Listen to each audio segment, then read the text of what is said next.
नमस्कार, ग्रेट भेटमध्ये तुमचं मनपूर्वक स्वागत। आज आपल्या सोबत आहेत केसरी पाटील, पर्यटन क्षेत्रातलं एक मातब्बर नाव। केसरी ट्रॅव्हल्सने पर्यटन क्षेत्रावर आपली मराठी मुद्रा उमटवली आहे। अक्षरशः लाखो प्रवाशांना त्यांनी पर्यटनाची गोडी लावली आहे। पण मुळात हे आलं कुठून? मी आज केसरी पाटील यांना विचारणार आहे, या क्षेत्रातले त्यांचे अनुभव काय आहेत आणि पर्यटनाकडे ते कसे वळले।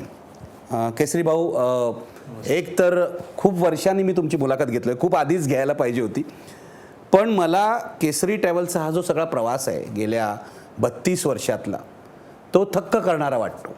म्हणून सुरुवातीलाच मला काही आकडे विचारायचे, म्हणजे आपल्या सगळ्या मराठी माणसांच्या लक्षात येईल की तुमचा हा सगळा प्रवास कसा भव्य दिव्य आहे।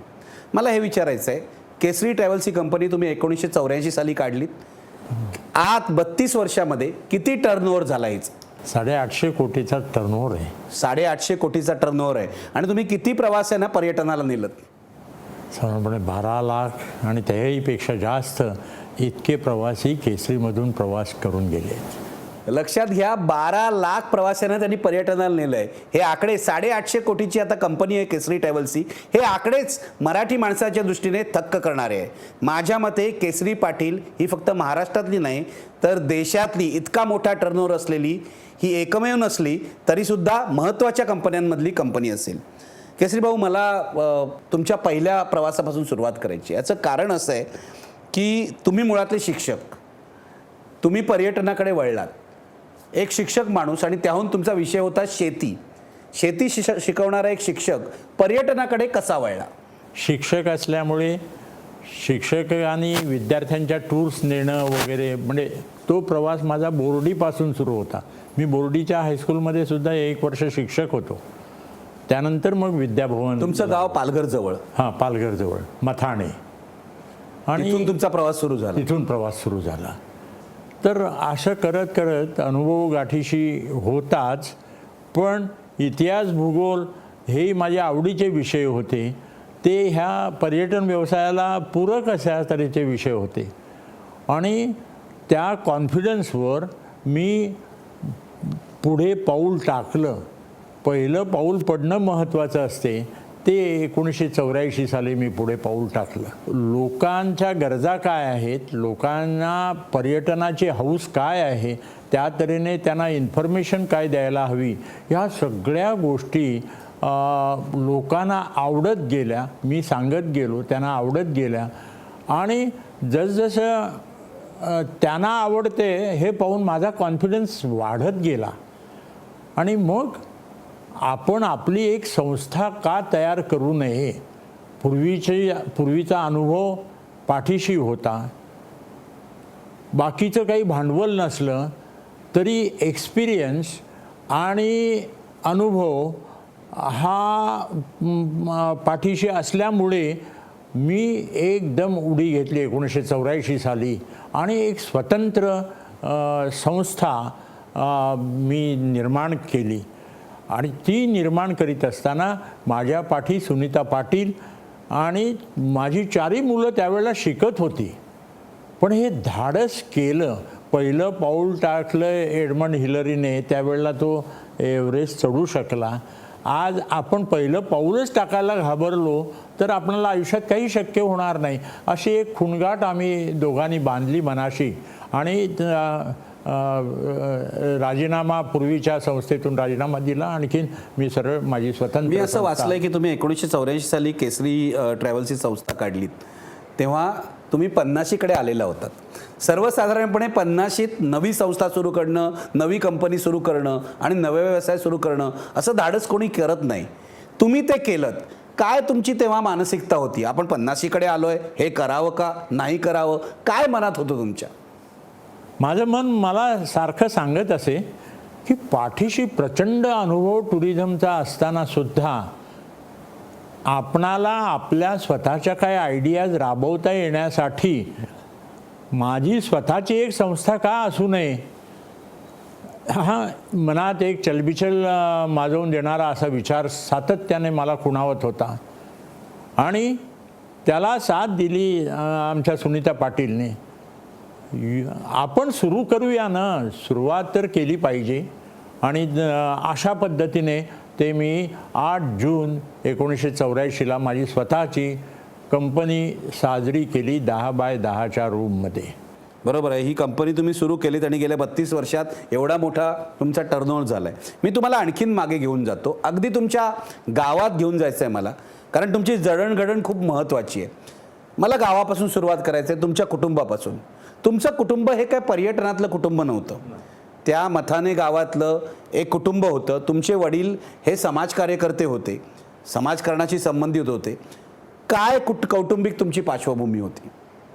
वडील हे समाजकारणी होते, राजकारणी होते आणि मुंबई, पुणे, नाशिक अशा तऱ्हेने त्यांचा वावरसुद्धा होता. तर हे सगळं होत असताना आमच्या घरातनं त्यांना रेल्वे गाड्यांची वेळापत्रकं न हे न ते सगळं असं गठ्ठेच्या गठ्ठे पडत असत. आणि आमची आई ओरडायची, अरे बाबा अण्णांना सांगा रे, हे काय सगळं पुस्तकं आणतायत ठेवतायत गठ्ठे बांधून. त्यावेळेला आम्हाला त्याचं महत्त्व पटत नव्हतं, पण अण्णांच्या जवळ ते त्यांना लागत असे. सेंट्रल रेल्वे म्हणजे पूर्वीची GIP रेल्वे, त्यानंतर पश्चिम रेल्वे, ह्या सगळ्या गोष्टी आणि लोकलची वेळापत्रकं हे सगळे येत असे. आणि ते सगळ्या तऱ्हेने ते अभ्यास करून कुठली गाडी कुठे जाते, कोल्हापूरला जायचं असलं, नाशिकला जायचं असलं, पौरोहित्य असलं, आजोबांच्या पौरोहित्यासाठी सुद्धा ते जायचे, म्हणजे टाईम टेबल आधी बघायचे. इतकं सगळं होत असताना त्यांनी दुसऱ्याही गोष्टीकडे आम्हाला नेलं. त्या काळात खेडेगावात जिथे जेमतेम बैलगाडी जात होती अशा ठिकाणी काय मागवावं आमच्यासाठी, आणखीन त्यांच्या स्वतःच्याही माहितीसाठी. पुण्याहून चित्रमय जगत येत होता, किर्लोस्कर, स्त्री, मनोहर ही मासिकं येत होती, नागपूरचा उद्यम येत होता. त्यानंतर त्यांना जरा न्यायाचं आणि लॉचं जास्त आकर्षण, वकिलांच्या बरोबर त्यांच्या फार चर्चा व्हायच्या. त्यामुळे न्यायबोध हे एक आपणाला माहिती असेल, ते न्यायबोधसुद्धा त्याने सुरू केलं. चित्रमय जगत आला आणि अशा तऱ्हेचं.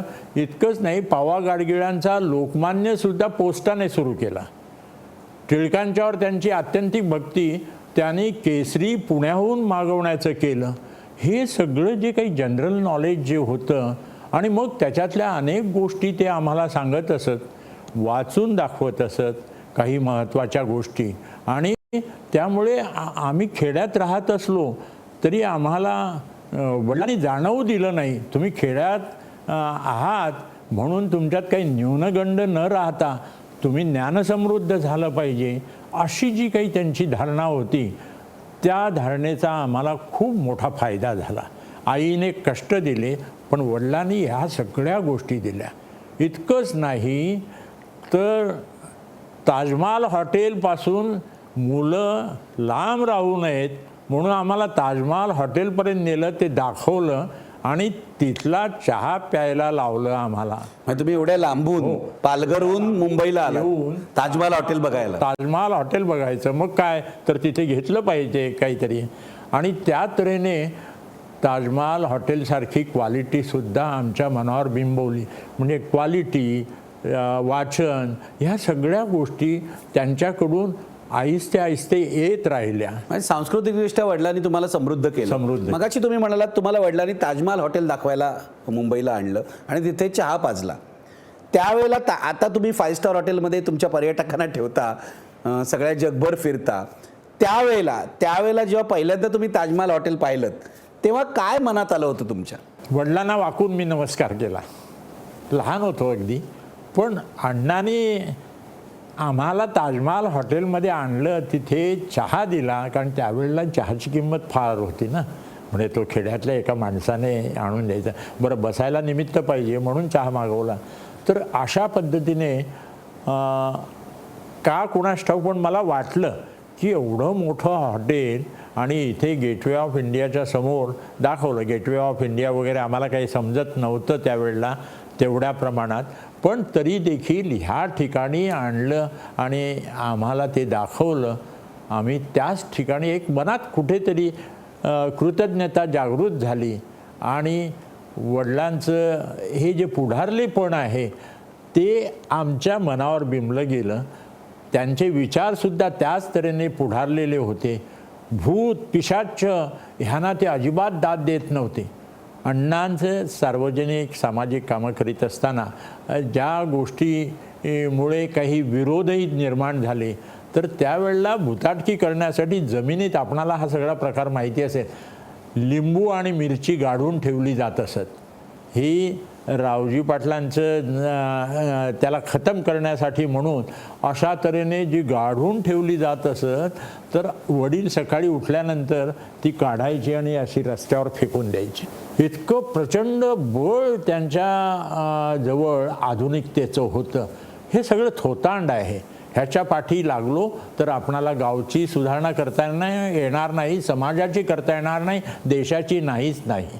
अशा मताचे खेडेगावात जन्मलेला एक माणूस पालघर तालुक्याच्या म्हणजे आता जिल्हा झाला आहे त्याच्या राजकारणात सुद्धा होते. पण हा सगळा पुरोगामी संस्कार 70-80 वर्षापूर्वी तुमच्यावर झाला होता. मग तुम्ही शाळेमध्ये शिक्षक कसे झालात आणि शिक्षक झालात ते सुद्धा शेतीचे शिक्षक झालात, हा काय प्रकार आहे? त्याच्या आधी मी 10वी पास झाल्यानंतर राजाभाऊने सांगितलं की तू आता शेतकी शाळेत जाऊन आपल्या घरची शेती वगैरे ही आपण सांभाळली पाहिजे, केली पाहिजे. राजाभाऊ म्हणजे तुमचे भाऊ? तर त्यावेळेला माझं वडिलांनी नाव शेतकी शाळेत घातलं आणि मग तिथे जयंतराव पाटील, डॉक्टर जयंतराव पाटील आणि डॉक्टर हरिश्चंद्र पाटील हे तिथले संचालक होते. जयंतराव पाटलांनी आम्हाला 2 वर्ष शिकवलं, संबंध महाराष्ट्र दाखवला, NDA सारखी अकॅडमी दाखवली. त्या लोकांनी ही पहिली संधी दिली बोर्डी हायस्कूलमध्ये काम करण्याची. आणि तिथून मग माझ्या आणि वडिलांच्याकडून मिळालेल्या ह्या संस्कारातून पुढारलेपणाची मोठी भर पडत गेली. बोर्डी हायस्कूलमध्ये मला चान्स मिळाला ह्याचं सगळ्यांनाच आश्चर्य वाटलं समाजातल्या लोकांना. बोर्डी हायस्कूल म्हणजे गांधीवादी संस्कारातलं आचार्य भिसे वगैरे. आचार्य भिसे. आणि काय तो अनुभव होता तुमचा? कारण बोर्डी हायस्कूल गांधीवादाच्या इतिहासामध्ये प्रसिद्ध आहे. आचार्य भिसेनी सुरू केलं, तिकडे त्यांनी प्रयोग केले. तुमच्यावर तिकडे काय संस्कार झाला? कोसबाड हे तिथल्या आदिवासींचं जीवन समृद्ध करण्याचं एक मोठं कृषी विद्यापीठच त्या ठिकाणी तयार झालं आणि अनेक तऱ्हेचे प्रयोग हे आचार्य भिसेंच्या सांगण्यानुसार तुम्ही ह्या आदिवासींना जर शिकवलं नाही आणि जर त्यांचा विकास घडवून आणला नाही तर शेतीप्रधान देश आपणाला म्हणता येणार नाही हे बिंबवलं. आणि त्या ठिकाणी जयंतराव पाटील आचार्य भिसेंच्या सल्ल्यानुसार काम करू लागले आणि हरिश्चंद्र पाटलांनी त्याच्यात जपानी भातशेती वगैरे आणून आणि प्रचंड मोठं योगदान त्या कृषी केंद्राला दिलं. तिथला मी विद्यार्थी. त्यांच्या विचारामुळे सुद्धा माझ्या ज्ञानात खूप भर पडली जी मला आयुष्यातल्या ह्या वाटचालीसाठी उपयोगी पडली. मला गव्हर्नमेंट गाईड द्यायची पण ते गाईड्स काय थोडीशी इन्फॉर्मेशन दाखवायची द्यायचे. अगदी हे जहांगीरने बनाया है, हे जहांगीर के बेगम साहेबाने बनाया है, अशा वरवरची माहिती द्यायची. आणि मी सगळी पुस्तकं वाचली आणि मी माझी कॉमेंट्री स्वतः बनवली. प्रत्येक स्थळाची इत्थंभूत माहिती मी लोकांना द्यायला लागलो. इथे ते तुमच्यातला शिक्षक उपयोगी पडला. लोकांना आजपर्यंत जी माहिती मिळत नव्हती ती इत्थंभूत माहिती कोण देत होतं तर केसरी पाटील देत होते.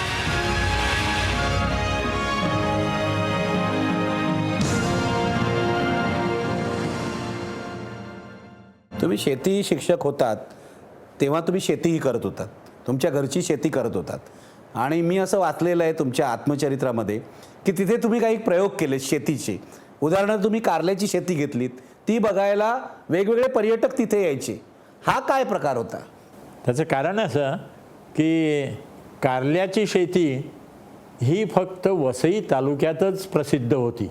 कारली फक्त वसई तालुक्यातच व्हायची. वसई तालुक्यातच प्रसिद्ध होती. तर मी वसईला 2 वर्ष शिकायला होतो तर तिथे त्या आमच्या वसईकर आत्याकडे कारलीची शेती मी बघत होतो.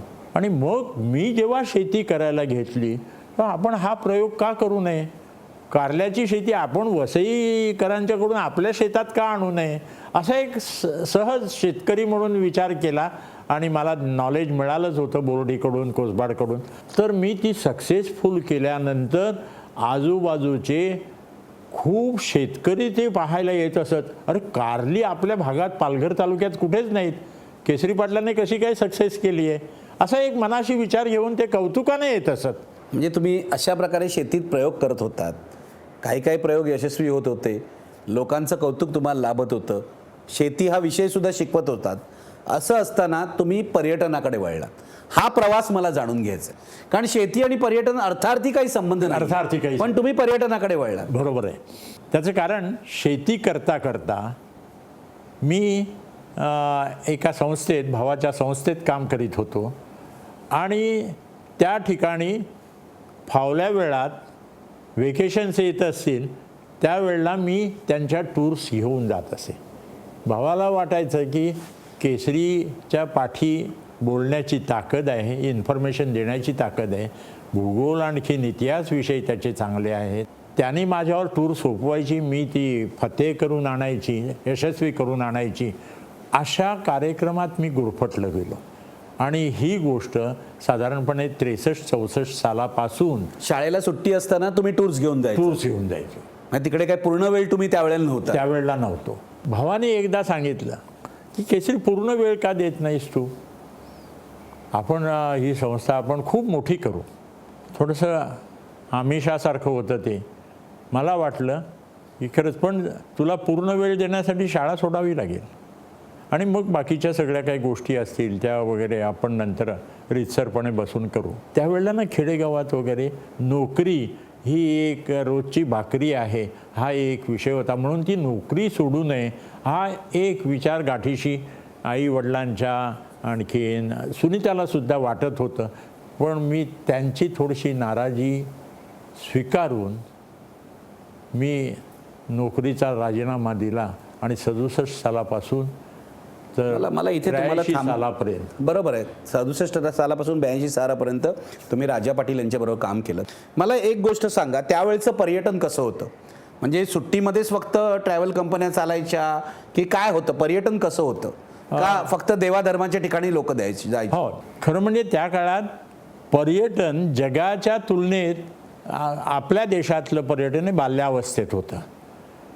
कारण पर्यटनाला त्यावेळेला यात्रा संस्था, जत्रा संस्था, मग निरनिराळी नावं त्या काळात जी होती, यात्रा घेऊन जाणार आणि त्या सगळ्या देवस्थानाकडे यात्रा जात असत. ह्याच्यापेक्षा निराळं काहीतरी पाहायला मिळालं पाहिजे, निराळं काहीतरी खाद्य दिलं पाहिजे, इन्फॉर्मेटिव्ह दिलं पाहिजे. जग कुठे आहे आणि आम्ही फक्त देवस्थानच जर दाखवत बसलो तर ती आपली एक मोठी चूक आहे. हे फार उशिरा आम्हाला समजलं तर ह्या आपल्या पर्यटनाची प्रगती होणार नाही. मला सांगा, तुम्ही असं म्हणताय की लोकांना फक्त देवस्थानाच्या ठिकाणी, तीर्थक्षेत्राच्या ठिकाणी नेऊन उपयोग नाही, वेगळं काहीतरी केलं पाहिजे. हे तुम्हाला कसं जाणवलं? कारण सुरुवातीला तुम्ही जेव्हा पर्यटनाला जात होतात तेव्हा सुद्धा तुम्ही काश्मीरला लोकांना घेऊन जात होतात, पण अधिक हे काश्मीर पलीकडे नेलं पाहिजे, हे कसं जाणवलं?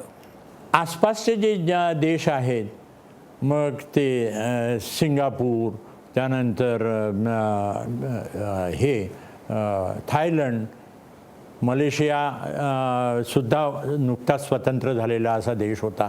हे आसपासचे देश दाखवले गेले पाहिजेत आणि म्हणून त्या आसपासच्या देशावर सुद्धा मला त्या काळात पाठवलं होतं. त्यामुळे मी ते बघून घेतलं की अरे, त्या दृष्टीने आपण काय फक्त देवस्थानच दाखवतो, हे देश किती पुढे गेलेत.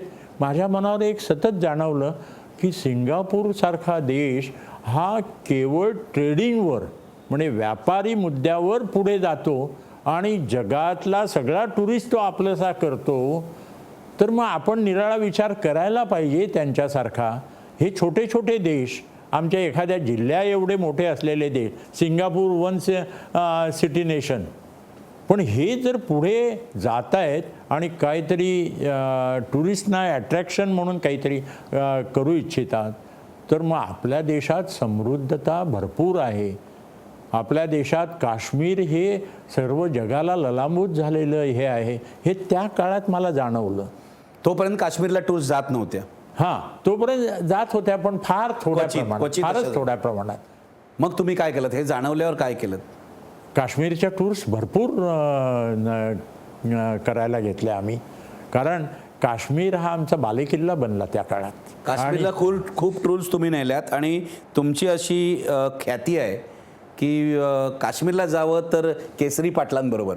म्हणजे अलीकडच्या काळात तुम्ही जात नसाल, पण पूर्वीचे जे लोक आहेत ते असं सांगतात की काश्मीरला जावं तर केसरी पाटलांबरोबर. अगदी काय ही तुमची खासियत काय होती? तिथे काय करत होतात तुम्ही? त्याचं कारण मी लोकांची नाडी ओळखली होती की काश्मीर हे 4 सीझन्स लँड असलेलं अशा तऱ्हेचं होतं. आणि काश्मीर जर दाखवायचं असेल ना, तर ते इन्फॉर्मेटिव्ह काश्मीर दाखवलं पाहिजे, हे माझ्या मनाने घेतलं होतं. आणि म्हणून ते काश्मीर इन्फॉर्मेटिव्ह बनवून मला गव्हर्मेंट गाईड्स द्यायचे. पण ते गाईड्स काय, थोडीशी इन्फॉर्मेशन दाखवायची, द्यायचे. अगदी हे जहांगीरने बनाया है, ये जहांगीर के बेगम साहेबाने बनाया है, अच्छा, वरवरची माहिती असे द्यायची. वरवरची माहिती द्यायची. आणि मी सगळी पुस्तकं वाचली आणि मी माझी कॉमेंट्री स्वतः बनवली. प्रत्येक स्थळाची इत्थंभूत माहिती मी लोकांना द्यायला लागलो. इथे ते तुमच्यातला शिक्षक उपयोगी पडला. लोकांना आजपर्यंत जी माहिती मिळत नव्हती ती इत्थंभूत माहिती कोण देत होतं, तर केसरी पाटील देत होतं. उदाहरणार्थ जहांगीर बादशहाने बांधलेली गार्डन, नूरजहां आणि Shalimar garden, Shalamar abode of love, अशा तऱ्हेचं ज्याचं वर्णन केलं जाते. 1619 साली जहांगीर तिथे आला, जहांगीर आणि नूरजहां. 1619 ते 1627 पर्यंत शालीमारसारखं मोठी गार्डन ही सगळ्या जगालाच ललामूत झाली आहे. देशाला नव्हे तर जगाला ललामूत झालेली गार्डन त्या ठिकाणी तयार झाली. शालीमारनंतर निशात असेल, गार्डन ऑफ प्लेजर असेल, त्यानंतर चष्माशाही आहे, त्यानंतर केशराचे मळे, त्यानंतर दल लेक, 5200 फुटावरचं दल लेक, त्यानंतर 7500 फुटावरचं उलर लेक. ह्या सगळ्या गोष्टी, ह्या आता 5200 फुटावरचं दल लेक आणि हे सगळं पाहिल्यानंतर आमच्या महाराष्ट्राची उंचीसुद्धा 4500-5000च्या दरम्यान आहे. तिथे का असू नये हा प्रश्न पडला. मी लोकांना समजावून सांगत असे, इथे हिमालयन सान्निध्य असल्यामुळे आणि हिमालयाच्या पायथ्याशी असल्यामुळे काश्मीरमध्ये ह्या गोष्टी मिळाल्या आहेत, म्हणून हे दल लेकसारखं विशाल लेक मिळते. पण तेव्हा काश्मीरमधलं वातावरण शांत होतं. हे तुम्ही 1965च्या नंतरची गोष्ट सांगताय. 1965 साली भारत पाकिस्तान युद्ध झालं होतं. 1971 साली भारत पाकिस्तान युद्ध झालं. काश्मीरमध्ये परिस्थिती कशी होती पर्यटकांच्या दृष्टीने? त्यावेळेला परिस्थिती खरंच फार चांगली होती. हिंदू मुस्लिम फार सलोख्याने राहत असत. हिंदू मुस्लिमांच्या सगळ्या सणांना, जे फेस्टिवल्सना, त्यांच्या शादीला जात असत. मुसलमान त्यांच्या सगळ्या फेस्टिवल्सना येत असत. ते कारण ती रिमोट प्लेस होती. तिथे इथल्यासारखं विषमय वातावरण आणि ह्या धर्माच्या दऱ्या पोहोचलेल्याच नव्हत्या काश्मीर व्हॅलीमध्ये. त्यामुळे अतिशय सलोख्याने राहत होते ते. एका ताटात जेवणारी ही हिंदू मुस्लिम परिस्थिती ही साधारणपणे 81 ते 85च्या दरम्यानपर्यंतची होती. पुढे पुढे जरा प्रो लोक आले शेजारच्या आमच्या मित्रांच्याकडून आणि त्यांच्यातलं यंग ब्लड जे आलं त्याने जरा वातावरण दूषित हळूहळू होत गेलं आणि त्याचा स्फोट 89 साली झाला. आणखीन मग आम्ही काही काळ काश्मीर टूर्स थांबवल्या. तुम्ही काही काळ काश्मीर टूर थांबवल्यास आणि इतर ठिकाणी टूर सुरू केले. काश्मीर हे तुमचं मुख्य होतं आधी, पण त्यानंतर तुम्ही बाकीच्या हिमाचल प्रदेश आणि इतर ठिकाणी टूर सुरू केलात. पुढे जाण्यापूर्वी मला तुम्हाला विचारायचं आहे, त्या काळातला पर्यटक कसा होता? त्या काळातला पर्यटक फार सुधारलेला होता. त्याच्या मनात ह्या काश्मीरमधून आणि देशात आम्ही एक स्वाभिमानाने सांगतो किंवा अभिमानपूर्वक सांगतो की आम्ही ह्या पर्यटनालाच नवी दिशा देण्याचं काम हे केसरीने केलं. त्याच्या आधी भावाने घेतलं होतं, पण केसरी हा संपूर्ण प्रोफेशनल लेवलवर चालणारी ही संस्था झाली. म्हणजे त्याच्यात अमुक नातेवाईकाला बोलावलं, तमुक नातेवाईकाला बोलावलं, त्याच्याबरोबर टूर पाठवली हे नाही. संपूर्ण प्रोफेशनल स्वरूपच ह्या संस्थेला देण्याचा आम्ही प्रयत्न केला. आणि मला तुम्हाला इथे विचारायचं आहे, मी पहिल्यापासून तुम्हाला बघतोय, तुम्ही 16-17 वर्ष तुमच्या भावाबरोबर काम केलं, राजा पाटील यांच्याबरोबर काम केलं. राजा पाटील यांची जी ट्रॅव्हल एजन्सी होती राजा ट्रॅव्हल्स, ही सुद्धा गाजलेली होती. त्यानंतर केसरीचा उदय झाला आणि केसरी त्यांच्या पुढे खूप गेले. म्हणजे त्या दोन ट्रॅव्हल एजन्सीमधला फरक काय आहे हे मला सांगा. हा चांगला मुद्दा विचारला तुम्ही. कदाचित मी म्हणतो की राजाभाऊ जर प्रोफेशनल लेवलने आज केसरी ज्या पद्धतीने प्रोफेशनल लेवलने आणि त्यांच्या सेकंड जनरेशनच्या साह्याने मोठी झाली आहे, त्या तऱ्हेने राजाभाऊ जगाने सलाम करावा इतके मोठे झाले असते, अशी कृतज्ञतापूर्वक मी त्यांचा म्हणजे त्यांनी प्रोफेशनल दृष्टिकोन दाखवला नाही, म्हणून त्यांचं नुकसान झालं असं तुमचं म्हणणं आहे. मी अशासाठी तुम्हाला विचारतोय, मला माहिती आहे तुमच्या दोघांमध्ये मतभेद आहे, तिथून वेगळे करून तुम्ही केसरी ट्रॅव्हल काढली. हा कडवटपणा मला नको आहे, पण आज इतक्या वर्षानंतर तुम्ही मागे वळून पाहताना, कारण आम्हाला असं माहिती आहे लहानपणी राजा ट्रॅव्हलच्या जाहिराती पेपरमध्ये पूर्ण पान यायच्या, आम्ही बघितलेले आहेत. राजा ट्रॅव्हल्स म्हणजे काश्मीर असं आम्हाला माहिती होतं. एका काळानंतर ती जागा तुम्ही घेतलीत, केसरी पाटलांनी घेतलीत. मला हे जाणून घ्यायचं की हे कसं झालं. ज्या काळात पर्यटन लोकप्रिय नव्हतं त्या काळात राजा पाटलांनी सुरू केलं, तिथे केसरी पाटील टूर्स घेऊन जायचे, तिथे तुम्ही अनुभव घेतलात. तिथल्या अनुभवाने तुम्हाला हे जाणवलं की ही कंपनी व्यावसायिक नाही आहे, ही कंपनी टँट्रम्सवर चालली आहे. बरोबर आहे, माझा शब्द बरोबर आहे. ही कंपनी टँट्रम्सवर चालली आहे, इथे शिस्तीचं अवडंबर केलं जातं. आणि मग तुम्ही स्वतःची कंपनी काढलीत केसरी पाटील. इथे काय करावं आणि काय करू नये याची खुणगाठ तुमच्या मनामध्ये पक्की असणार, ती काय होती? पर्यटक देवोभव हे आमच्या आणि सेकंड जनरेशनच्या मनात इतकं भिनलं गेलं होतं की हा पर्यटक जो आहे तो आपला काय म्हणायचं त्याला, म्हणजे बालगंधर्वांच्या भाषेत जर बोलायचं झालं तर ते मायबाप आहेत आमचे. आणि हे मायबापांची शक्ती जेवढी वाढेल, ज्या प्रमाणात वाढेल, म्हणजे टुरिस्टची शक्ती तेवढी आपली संस्था मोठी होत जाईल, ही एक खुणगाठ माझ्या मनाशी होती. पण केसरीचा जो विकास झाला, आणि हा अत्यंत महत्त्वाचा प्रश्न अशासाठी आहे, 850 कोटीची कंपनी आता तुमची झालेली आहे, 12 लाख प्रवासी तुम्ही सुरुवातीला सांगितल्याप्रमाणे तुमच्या बरोबर गेलेले आहेत. हा विकास कसा झाला? थोडक्यात एका वाक्यात विचारायचं जर, केसरी हा आता ब्रँड बनलेला आहे. अशा मराठी माणसाच्या पर्यटन कंपन्या ब्रँड बनताना खूप अपवादात्मकरित्या दिसलेल्या आहेत, पण केसरी हा ब्रँड बनतोय. तुमच्या लोगोपासून तुमचे कर्मचारी लाल टी शर्ट घालून फिरतात, तुमच्या लोकांना ज्या सेवा मिळतात, 850 कोटीचा ब्रँड कसा बनला हे मला सांगा. ही कहाणी मला ऐकायची. हा ब्रँड इतका मोठा होण्यात सगळ्यात जास्त मोठं योगदान जर कोणी दिलं असेल तर ते आमच्या सेकंड जनरेशनने. आमची 4 मुलं, म्हणजे त्याच्यात वीणा, शैलेश, हिमांशू, झेलम, ही 4 मुलं 10x10 मध्ये किंवा त्यानंतर 200x10 मध्ये किंवा 300x10 मध्ये राहून आता आपणाला चालणार नाही हे त्यांना जाणवत राहिलं. आणि मग परदेशच्या टूर्स आम्ही हाती घेतल्या. म्हणजे तुमचं असं म्हणणं आहे की तुम्ही सगळं श्रेय या तुमच्या पुढच्या पिढीला देताय, तुमच्या मुलांना देताय, हे जे ब्रँड बनलाय त्याचं. पण मला सांगा, काश्मीरमध्ये तुम्ही नेत होतात, हिमाचल प्रदेशात नेत होतात, भारतामध्ये नेत होतात, सिंगापूरपर्यंत गेला.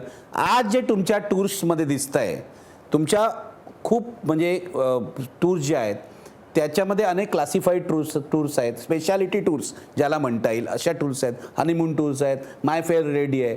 अशा प्रकारे क्लासिफिकेशन केलं पाहिजे, लोकांना काहीतरी स्पेशल दिलं पाहिजे. टूर्स आखताना वेगळी काहीतरी आखणी केली पाहिजे, ज्येष्ठ नागरिकांसाठी वेगळं असलं पाहिजे, हनीमून म्हणजे तरुणांसाठी वेगळं असलं पाहिजे. हा विचार कुठून सुचला तुम्हाला? हा विचार बळावत गेला, काहीतरी नवीन आपण लोकांना दिलं पाहिजे. अनेक, मग ती नासा टूर असेल सायन्समधलं नासा सेंटर सुद्धा विद्यार्थ्यांना दाखवता आलं पाहिजे. म्हणून तुम्ही अमेरिकेला घेऊन गेलात विद्यार्थ्यांना. ज्या लेडीजना घराबाहेर पडता येत नाही त्यांच्यासाठी माय फेअर लेडी हा ब्रँड आला, तो सक्सेसफुल होत गेला. माय फेअर लेडी ही बायकांची टूर आहे. हो, लेडीजची टूर. आणि ज्यांना घराबाहेरच पडता येत नव्हतं किंवा पडू दिलं जात नव्हतं त्या लोकांना घराबाहेर काढलं आणि एक एक टूर प्रचंड मोठ्या प्रमाणात भरायला लागल्या. इनको बताइए आपको जो कुछ करना है वो कर दीजिए और अभी 1 मिनट के अंदर मिलिट्री वैन इधर आती है, आप देखेंगे क्या तमाशा होता है. मेगाफोनवरून इतकं जोरात बोलल्याबरोबर हे 10 सेकंदात एका मोटरसायकलवरूनच आले होते. बरं, माझ्या पुढ्यात काजवे चमकले ते एवढ्यासाठी की ह्यांच्या ह्याच्यात पिस्तूल असेल, यांच्या ह्याच्यात चुरा असेल, मला खुपसून हे धाडकन निघून जाते.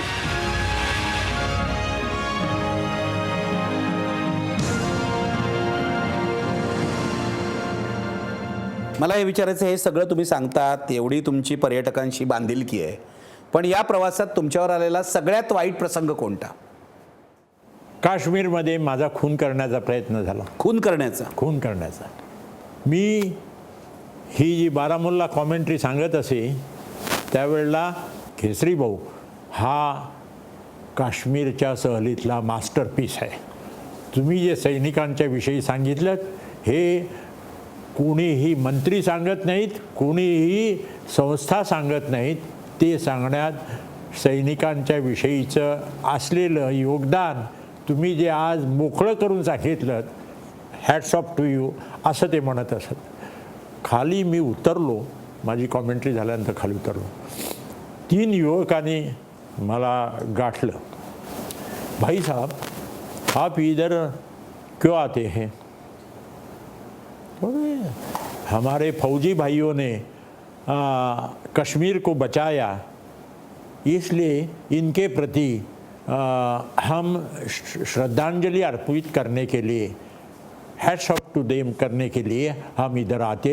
लोगों को किस ढंग से इन्होंने बचाया, खुद शहीद हुए, फिर किस ढंग से बचाया, ये बताने के लिए, और ये हमारा फर्ज हम समझते हैं, इसलिए मैं आया.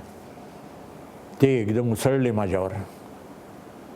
ये इधर नहीं चलेगा, ये कश्मीर है, आपके हिंदुस्तान में चलता होगा तो उधर चलाइए, याद रखना फिर से आप इधर आएंगे तो. आणि माझ्या डोळ्यात काजवे चमकले की आता मोठा बाका प्रसंग आहे. पण प्रसंगावधान जे म्हणतात ते माझ्या पाठीशी धावलं. ड्रायव्हर लोक त्यांची समजूत काढत आहेत. ए भाई साहब इधर आइए, त्यांची समजूत. अरे ये केसरी वाले टूरिस्ट लाते हैं, इसलिए हमारी रोजी रोटी हमको मिलती है. यहाँ कोई फैक्ट्रीज नहीं है, यहाँ हम भूखे जैसे रहते हैं. यहाँ की जो थोड़ी सी फैक्ट्री, थोड़ा सा धंधा, हाउस बोट है, शिकारा, ये इनकी वजह चलते हैं. इनके जैसे टूरिस्ट कंपनी इधर टूरिस्ट लाते तब चलते, समझाते. मी पाहिलं तरी ते नाही इनको हम सिखाएंगे. मी त्यांच्या ॲक्शन्स बघत होतो. बसेस त्या बाजूला कोपऱ्यात होत्या, 6 बसेस होत्या. आणि त्या ह्याच्यात मी लोकांना पाठवलं, मंडळींना पाठवलं की मंडळींच्यावर काही गुजरू नये. माझ्या हातात मेगाफोन होता.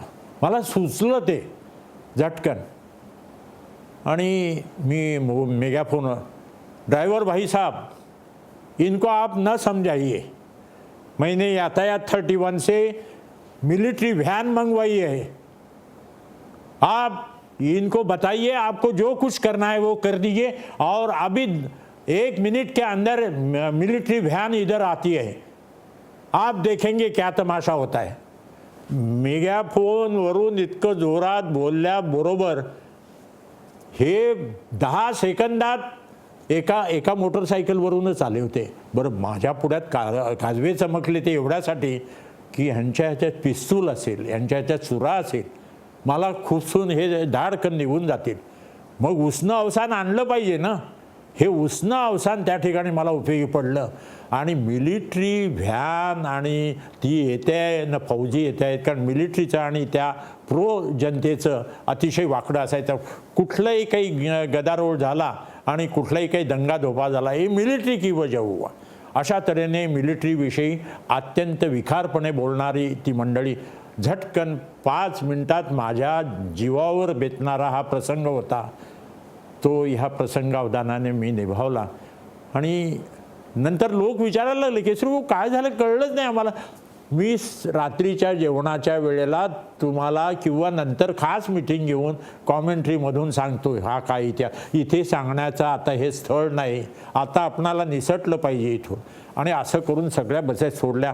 आणि मधलं एक ठिकाण होतं ते सुद्धा घेतलं नाही, कारण काय अटॅक होईल या ह्याच्यावर बसेसवर काही सांगता येत नाही. मी डायरेक्ट बसेस ड्रायव्हरना सांगितलं कुठल्याही परिस्थितीत बसेस ताबडतोब हॉटेलकडे गेल्या पाहिजेत. बरं मला सांगा, हा अत्यंत आणीबाणीचा प्रसंग आपण ऐकला, सगळ्यात चांगला प्रसंग असा कोणता आहे तुमच्या या सगळ्या अनुभवात?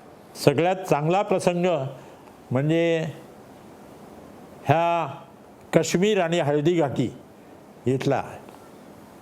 काश्मीरमध्ये सारे जहाँ से अच्छा हिंदुस्तान हमारा हे मोठे होर्डिंग्स आम्ही तिथे गार्डनमध्ये लावत असत.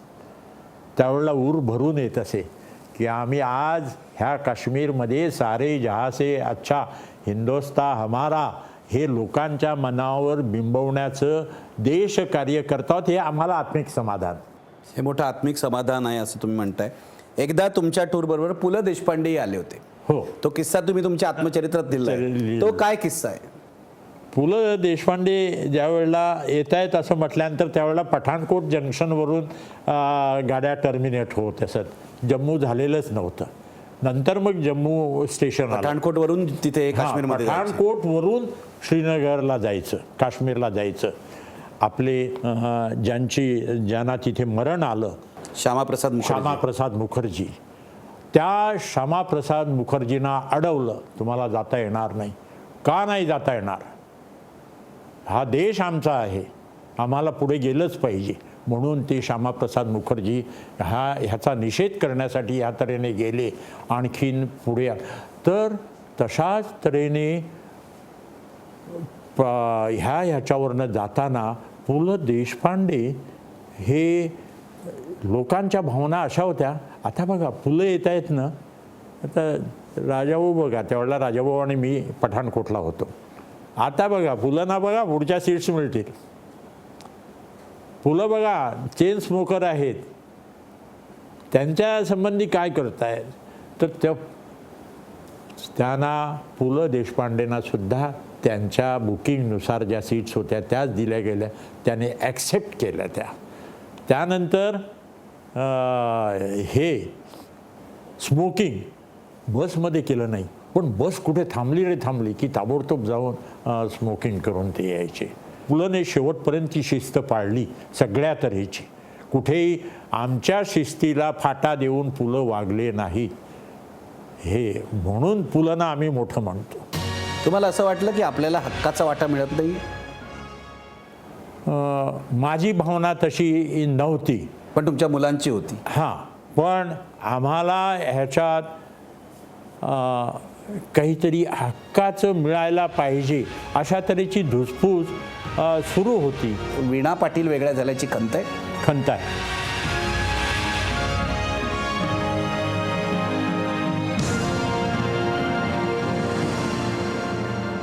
मला हे विचारायचं आहे की तुमच्या घरातले सगळेच लोक, मी असं बघितलं की पर्यटनांमध्येच आहेत. हो, तुम्ही सुद्धा टूर्स घेऊन जात होतात. नंतर तुमची 4ही मुलं यामध्येच केसरी ट्रॅव्हलमध्ये तुम्ही मगाशी म्हणाल त्याप्रमाणे कार्यरत होती. याचा तुमच्या कौटुंबिक जीवनावर काय परिणाम झाला? कारण सतत बाहेर असणार सर्व घरातली माणसं. बरोबर आहे.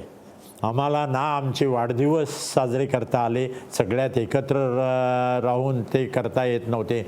आम्हाला आमचे लग्न दिवससुद्धा साजरे करता येत नव्हते. म्हणजे सुनीताताईंचाही राग मी त्या बाबतीत ओढवून घेतला, पण त्यांनी मला साथ दिली. काही नाही, आपल्या टूर्स चालतायत ना, तुम्ही आपल्या वाढदिवसाची सुनीताताई टूर्स घेऊन जायच्या. हां, सुनीताताई टूर्स घेऊन जायच्या. हो, सुनीताताई सुद्धा टूर घेऊन जायच्या. आणि त्याही तितक्याच तऱ्हेने तयार होऊन ते सांभाळत असत. उलट आमची कदाचित थोडीशी रागवार उसवी होत असेल शिस्तीच्या बडग्यामुळे, पण आम्ही रागावलो तर त्या मलाही समजावून सांगत असत आणि टुरिस्टनासुद्धा शांत करीत असत. हे त्यांचं मोठं योगदान आहे आमच्या धंद्यामध्ये. पण कुटुंबावर काय परिणाम झाला? कुटुंबावर आम्ही पण हे काय नॉर्मल कुटुंब नव्हतं. रोज घरात माणसं बसतायत, कधी भेटाल कधी नाही भेटणार, याचा काय परिणाम झाला? याचं कारण याचा परिणाम म्हणजे आम्ही सतत ह्याच्यात जे गुरफटून राहिलो ना, ते त्यांना कुठेतरी जाणवत असावं असं आम्हालाही जाणवायला लागलं. आणि हे एकत्र राहत असताना आपण आत्तापर्यंतची ही बाजू एवढी सांभाळलेली आहे, परंतु पुढे जर कदाचित काही मतभेद झाले तर काय निर्माण होईल ह्याच्यातनं काही सांगता येत नाही. कारण एक नाराजी संबंध कुटुंब व्यवस्थासुद्धा खतम करू शकते. आणि अशा तऱ्हेचा प्रसंग न येऊ म्हणून आमची परमेश्वराला प्रार्थना असायची की जसं सुरळीत चाललं आहे तसंच चालू द्यात. पण मला तुम्हाला हे विचारायचं आहे आणि हे विचारल्याशिवाय मुलाखत पूर्ण होऊ शकत नाही. तुम्ही म्हणालात असा प्रसंग येऊ नये मतभेदाचा, पण तुमच्या आयुष्यात 2 कठीण असे प्रसंग आले. एकदा तुमचे राजा पाटलांबरोबर मतभेद झाले, भावाबरोबर, सख्या भावाबरोबर, आणि दुसऱ्यांदा तुमचे मुलीबरोबर मतभेद झाले, वीणा पाटील. आज त्यांनी स्वतःचं जग निर्माण केलेलं आहे, त्यांचंही चांगलं चाललेलं आहे. पण तुम्ही तुमच्या आत्मचरित्रात असं लिहिलेलं आहे की मराठी माणसाला भाऊबंदकीचा शाप आहे. का असं तुम्ही म्हणताय? भाऊबंदकीचा शाप आहे कारण माझ्यावर काही अन्यायाच्या गोष्टी झाल्या. माझ्या मुलांना शिक्षणासाठी मुंबईत जागा नाहीत. अशा तऱ्हेने कुठेतरी मामांच्याकडे ठेवून किंवा इतरत्र छोटी खोली घेऊन बोरिवलीसारख्या ठिकाणी घेऊन त्यांची शिक्षणं पूर्ण करायला लागली. वीणा ॲडमिनिस्ट्रेशन सांभाळायची, शैलेश हा भाग सांभाळायचा. आणि असं असताना संस्था इतकी मोठी झाली तेव्हा कुठेतरी थोडासा मतभेद मला जाणवायला लागला की बाबा असं जर होत असेल तर वीणासुद्धा आता तेवढीच तयार झालेली होती. शैलेश आणि ही पाठीमागची भावंडई आता आमच्याबरोबर केसरीबरोबर वागत असताना ती सुद्धा ह्या सगळ्या ॲटमॉस्फिअरमुळे त्यांनासुद्धा बाळकडू मिळालं होतं. हिमांशू, झेलम ह्यांनाही बाळकडू मिळालं होतं. तुम्हाला असं वाटलं की आपल्याला हक्काचा वाटा मिळत नाही आहे? माझी भावना तशी नव्हती, पण तुमच्या मुलांची होती. हां, पण आम्हाला ह्याच्यात काहीतरी हक्काचं मिळायला पाहिजे अशा तऱ्हेची धुसफूस सुरू होती. आणि म्हणून मतभेदात राहण्यापेक्षा तुम्ही स्वतंत्र का होऊ नयेत हा असा एक सोपा विचार मी त्यांच्या पुढ्यात मांडला आणि तो वीणाने उचलून धरला. वीणाच्या हाताखाली तयार झालेली माणसं, शैलेशजवळ कॅपॅसिटी होती संबंध ह्याची टेक्नॉलॉजी सांभाळण्याची, आणि अशा तऱ्हेने सेपरेशन झालं. ते अंगावर घेतलं आणि कंपनी मोठी केली आणि कंपनी त्यातून चांगलंच घडलं. चांगलं. पण अजून तुम्हाला दुःख वाटतं आता इतक्या वर्षानंतर भावापासून आपण वेगळे झालो असं दुःख वाटतं? नाही, त्या तऱ्हेचं दुःख वाटत नाही. योग्य तो निर्णय होता असं? कारण योग्य तो न्याय आम्हाला मिळाला एवढंच कृतज्ञतापूर्वक त्यांचा उल्लेख मी करीन की त्यांच्याबरोबर मी हिंडलो फिरलो आणि त्यांनी माझ्यावर जी जबाबदारी सोपवली ती मी 100% प्रामाणिकपणे सांभाळली. त्यामुळे एक कर्तृत्वाची नवीन दिशा मला मिळाली. एवढं कृतज्ञतापूर्वक त्यांचा उल्लेख मी करू शकेन. पण न्याय मात्र मला त्यांच्याकडून मिळाला नाही असं हे माझं दुःख होतं. मला दुसरा प्रश्न विचारायचा आहे, तो तुमच्या दृष्टीने अधिकच कठीण आहे. वीणा पाटील तुमच्यापासून वेगळ्या झाल्या, त्यांनी स्वतःची कंपनी काढली. केसरी ट्रॅव्हल्सच्या सगळ्या वाटचालीमध्ये आज केसरी ट्रॅव्हल इतकी मोठी झाली आहे, त्यामध्ये वीणा पाटील यांचं योगदान मोठं आहे, हे तुम्ही मान्य करा, हे सगळा समाज मान्य करतोय. पण तरीसुद्धा वीणा पाटील वेगळ्या झाल्या. तुम्हाला असं वाटतं की कुठेतरी हे तुमच्या मनामध्ये मनामध्ये तुमच्या खंत आहे म्हणून? खंत आहे. हे खंत आहे? व्हायला नको वाईट पाहिजे वाटतं? होतं. हे व्हायला नको पाहिजे होतं. राजाभाऊंची खंत नाही आहे तुमच्या मनामध्ये? तुम्हाला असं वाटतं की राजाभाऊंनी अन्याय केला, त्या अन्यायाविरुद्ध मी केसरी ट्रॅव्हल्स कंपनी काढली, पण वीणा पाटील वेगळ्या झाल्याची खंत आहे? खंत आहे. पण आता असं ॲटमॉस्फिअर निर्माण झाले की ह्या दोन्ही कंपन्या आम्ही जगाला, हिंदुस्थानला, भारताला आम्ही ह्या दोन प्रबळ कंपन्या दिल्या आहेत, ज्या एथिकल प्रॅक्टिसवर चालत आहेत, ऑनेस्टीवर चालत आहेत. तुम्ही असं म्हणता ती कंपनी सुद्धा तुमचीच आहे म्हणून? हो, आजही आमची भावना तीच आहे. आज आम्ही सगळेजण असं म्हणतो की वीणाची कंपनी आहे ती सुद्धा आमचीच आहे. कारण केसरीसुद्धा तिने चालवलं होतं आपल्या इतर भावंडांच्या मदतीने. आम्ही एवढी नाती जपून ठेवलेली आहेत. आणि आंतरिक इच्छा विचाराल तर ह्याच वातावरणात ह्या दोन कंपन्या ह्या इंडियासाठी आम्ही दिलेल्या आहेत, त्या तशाच तऱ्हेने राहोत. एथिकल प्रॅक्टिस त्यांची अधिक मजबूत हो आणि पर्यटकांना अधिक मोठा आनंद देत राहू. तुम्ही असं सांगता या दोन्ही कंपन्यात कोणतीही स्पर्धा नाही आहे? कारण तुम्ही तुमच्या पुस्तकात असं लिहिलं आहे की राजा पाटीलनी तुम्ही जेव्हा केसरी काढलीत तेव्हा तुमचे जे क्लायंट्स होते, तुमची जी गिराईक होती, ही तोडण्याचा प्रयत्न केला, तुमचा फोन सतत एंगेज ठेवला वगैरे, तुम्ही सगळं लिहिलेलं आहे. हो. तशी कोणतीही स्पर्धा या दोन कंपन्यात नाही आहे? नाही, त्या तऱ्हेची नाही आहे. तुम्हाला सांगतो की जी कृतज्ञता वीणा आणखीन संबंध परिवार, मग तिथे तिचे मिस्टर आहे, तिचा मुलगा आहे, आमचा नातू, पहिला नातू नील, तो डिरेक्टर आहे. तर ह्या सगळ्यांनी तो भार त्या कंपनीचा उचललेला आहे. त्या कंपनीचा व्यवहार खूप चालत आहे.